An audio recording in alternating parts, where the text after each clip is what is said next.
So now we have also used the Canoe to assemble nanopore reeds for the same organism as we did with spades. And let's have a look at the Quast results for this one, because we have also run Quast here using these Canoe contigs as input. The reference is the same, right? It's the same organism, but we have sequenced it, both Illumina and nanopore.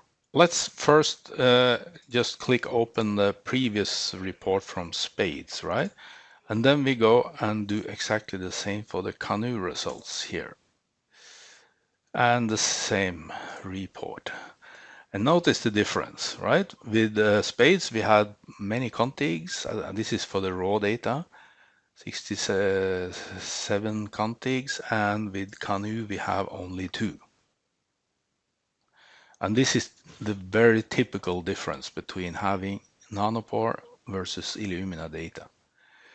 So we can see that the reference, the dotted line here, is also consisting of 2 sequences because it's a chromosome and a plasmid. And in that respect, the nanopore reads with Canoe assembly give us extremely close relation to that structure, right? We have one super big contig, which is sort of the chromosome, plus another much smaller contig, which is then presumably the plasmid. And we can see that actually it covers 100%, which is of course not exactly, I mean, this is a rounding, but it's extremely close to 100%, right?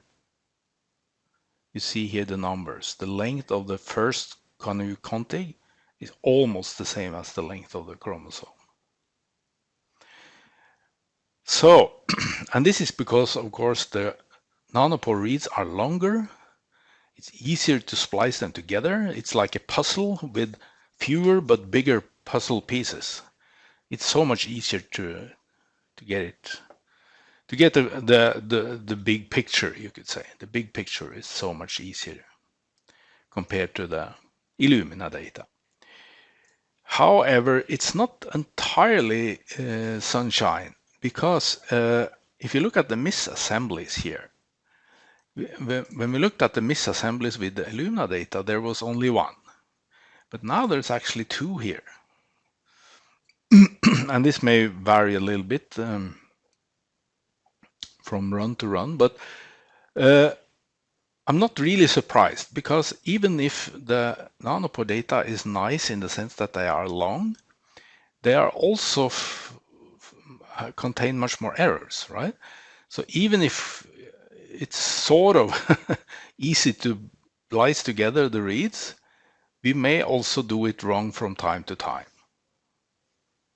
So we get more misassemblies. I'm not saying you always get more misassemblies with nanopore, but at least in this case we did. So we pay for the long reads by some more errors in the reads, and for that reason we can sometimes assemble wrongly. Even if the overall picture looks super good here, we should keep this in mind. The contigs we get, they are few and long and everything looks pretty, but they may also contain more errors inside them, right? Compared to the Illumina reads. So assembly with Canoe and nanopore reads has some advantages, clearly, but there are also potentially some disadvantages here.